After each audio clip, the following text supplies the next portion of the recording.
दोस्तों, क्या आपको पता है कि वर्तमान में दुनिया के 7 अजूबे कौन कौन से हैं? अगर आप सातों के नाम जानते हो तो कमेंट्स में जरूर बताएं।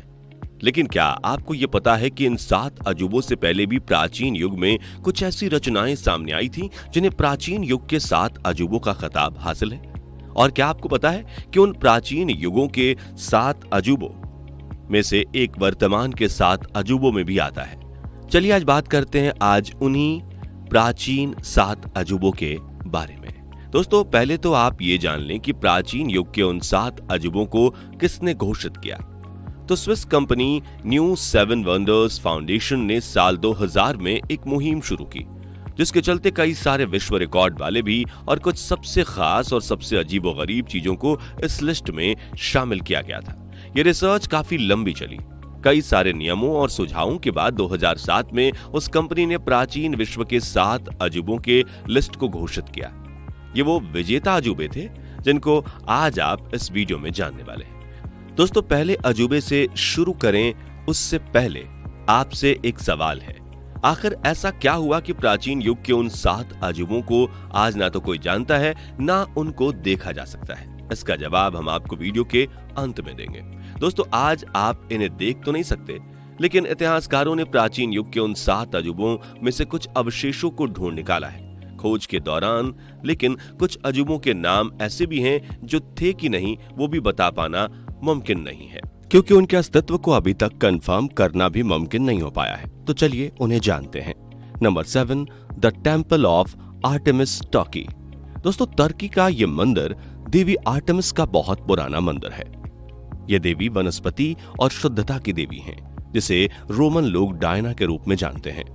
अभी जिस जगह इस मंदिर को बनाए जाने की बात की जाती है, उस प्राचीन शहर को इफुसुस के नाम से जाना जाता है।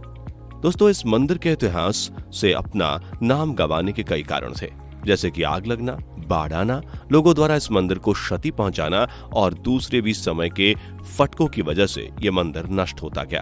दोस्तों, इस देवी के मंदिर को 3 बार बनाना पड़ा, लेकिन उसकी वजह से इस मंदिर की सुंदरता और भी निखरती गई और ये अट्रैक्टिव बनता चला गया। लेकिन समय को कुछ और ही मंजूर था। 262 बीसी में इस मंदिर पर जब आक्रमण हुआ और इसे नष्ट कर दिया गया, तो फिर उसे न बनाने में ही भलाई समझी गई। आप आज भी इस मंदिर के अवशेषों को देख सकते हैं। क्या आप बता सकते हैं कि भारत में ऐसे कितने मंदिर हैं जिन्हें हमला करके तोड़ा गया और कई बार फिर से बनाया गया?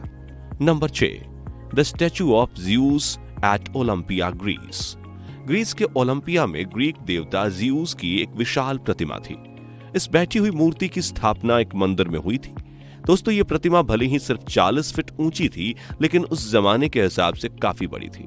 दोस्तों, अगर आपको ज़्यूस के बारे में पता ना हो तो आपको Thor love and thunder movie को एक बार जरूर देखना चाहिए। ज़्यूस ग्रीक लोगों के लिए आकाश और बिजली के देवता हैं। उन्हें देवताओं का राजा भी कहा जाता है। 435 बीसी में ग्रीक मूर्तिकार फिरियस ने इस विशाल ज़्यूस प्रतिमा को बनाया था। पूरे सोने से बनी इस मूर्ति को बनाने में हाथी दांतों और कीमती पत्थरों का भी प्रयोग किया गया था। दोस्तों, इसके अस्तित्व की पुष्टि करनी तो मुश्किल है, लेकिन ये कैसे नष्ट हुई कोई नहीं जानता। लेकिन कुछ विशेषज्ञों का मानना है कि 5th सेंचुरी में ये प्रतिमा खो गई और नष्ट हो गई। लेकिन प्राचीन ग्रीक किताबों में इसके मौजूद होने के प्रमाण जरूर मिलते हैं और वहां के प्राचीन सिक्कों में इसके डिजाइन को भी देखा जा सकता है। Number 5, the hanging garden of Babylon, Iraq. दोस्तों, प्राचीन विश्व के इन 7 अजूबों में सिर्फ यही इकलौता ऐसा अजूबा है जिसके अस्तित्व को लोगों ने नकारा है। कोई मानने को तैयार नहीं कि ऐसी भी कोई सुंदर चीज मौजूद थी।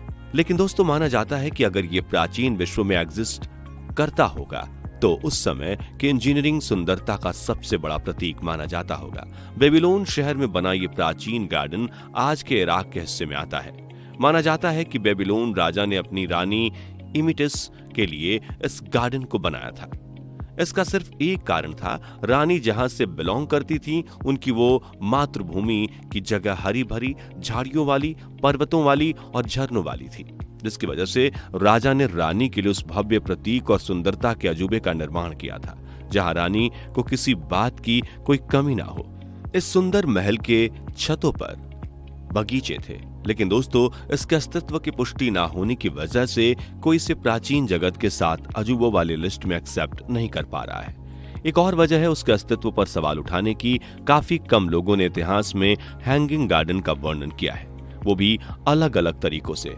ना ही कभी उसके अवशेष मिले और क्योंकि ये एक प्रलय रूपी बाढ़ में बर्बाद हो चुका था, बस लोग यही कहते हैं। Number 4, the mausoleum at Halicarnassus, Turkey. दोस्तों तुर्की का ही एक और अजूबा जो असल में एक मकबरा था, ताजमहल की तरह ही लिस्ट में शामिल है। ये हालिकार्नासस का मकबरा 353 बीसी में बनाया गया। दोस्तों ये मकबरा अपने शौहर मोलियासिस की मृत्यु के बाद उनकी याद में पत्नी आर्टिमीसिया ने बनाया था।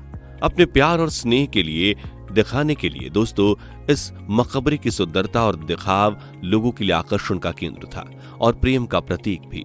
यह मकबरा करीब 148 फीट ऊंचा था और दिखने में भव्य था। मूर्तिकारों की बनाई मूर्तियां जो इस मकबरे के इर्द गिर्द थीं, वो सच में प्राचीन कारीगरी का बेहतरीन नमूना है। दोस्तों ये मकबरा भी 12 से 15 सेंचुरीज के बीच में आए बड़े बड़े भूकंपों में नष्ट हो गया, लेकिन इसके अवशेष आज भी म्यूजियम में रखे हैं। Number 3, the light house of Alexandria, Egypt. दोस्तों इसका एक हिंदी नाम भी है, सिकंदर का प्रकाश स्तंभ। दोस्तों ये लाइट हाउस दुनिया का सबसे पहला लाइट हाउस था और मानव विकास की एक जीती जागती मिसाल थी। लेकिन दोस्तों इसका कार्य समय 280 बीसी में समाप्त हो गया। आज भी इसे प्राचीन काल के 7 अजूबों में गिना जाता है। दोस्तों इस लाइट हाउस की ऊंचाई 110 से भी ज्यादा मीटर की बताई जाती है, जिसे अलेक्जेंड्रिया के बंदरगाह के नजदीक एक फोरस द्वीप पर बनाया गया था। उस जमाने में गीजा के पिरामिड के बाद कि दुनिया की दूसरी सबसे ऊंची मानव निर्मित संरचना अगर कोई थी तो वो ये लाइट हाउस थी। दोस्तों इसका विनाश उस समय में आए भूकंपों की वजह से हो गया। 1956 और 1323 बीसी में आए 3 भूकंपों की वजह से इसे काफी क्षति पहुंची। धीरे धीरे ये खंडहर में बदल गया और इसके पत्थरों का उपयोग भी किले बनाने में होने लगे। लेकिन दोस्तों इसके अस्तित्व की पुष्टि हो चुकी है। 1994 में फ्रांस की एक आर्कियोलॉजिस्ट की टीम ने अलेक्जेंड्रिया के इस बंदरगाह में गोता लगाई और फिर लाइट हाउस के अवशेषों को ढूंढ निकाला। Number 2, the colossus of Rhodes, Greece. दोस्तों द कॉलोसस ऑफ रोडस सूर्यदेव हीलोसस की एक विशाल प्रतिमा थी, जिसे इतिहास के जाने माने मूर्तिकार चेरस ने बनाई थी। वो एक क्लीडस का रहने वाला प्रख्यात मूर्तिकार था। ग्रीस के रोडस शहर में बनी ये मूर्ति 7 वंडर्स ऑफ एंशिएंट टाइम्स में से एक है। दोस्तों माना जाता है कि 33 मीटर ऊंची प्रतिमा को बनाने में 12 साल का समय लगा था। दोस्तों अभी मल्टी स्टोरीड बिल्डिंग और ऊंचे ऊंचे टावरों के जमाने में आपको भले ही ये छोटी लगे, लेकिन आज के बुर्ज खलीफा की तरह अपने समय की ये सबसे ऊंची इमारत थी। दोस्तों इतिहास बताता है कि सूर्यदेव की यह प्रतिमा को रोडस शहर के बंदरगाह के प्रवेश द्वार के रूप में बताया जाता है। इतिहासकारों का मानना है कि 220 से 225 बीसी में आए बड़े भूकंपों ने इसे गिरा दिया था, लेकिन उसके अवशेष बचे थे। लेकिन उन अवशेषों को भी नष्ट कर दिया गया और बेच दिया गया मुस्लिमों द्वारा, जब साल 653 में मुस्लिम जनरल मुहाविया प्रथम की अरब सेना ने इस शहर को जीत लिया। Number 1, the great pyramid of Giza, Egypt. दोस्तों अब बारी है उस आखिरी अजूबे की जो आज भी 7 अजूबों की लिस्ट में आता है। लाखों करोड़ लोगों को अपनी ओर खींचने वाले गीजा के पिरामिड। दोस्तों प्राचीन युग के जिन अजूबों की बात हमने की और जिनको हम इस लिस्ट में नहीं रख पाए, उन सब में से आप इन पिरामिड्स को सबसे मजबूत और नायाब इंजीनियरिंग का अजूबा कह सकते हैं। The great pyramid of Giza ने कई बार प्रलय और कुदरती आपदाओं का सामना किया, फिर भी ये इतना मजबूत और टिकाऊ है कि मानो कोई चट्टान हो। लगता है जैसे इसे सिर्फ कुछ ही 100 साल पहले बनाया गया हो।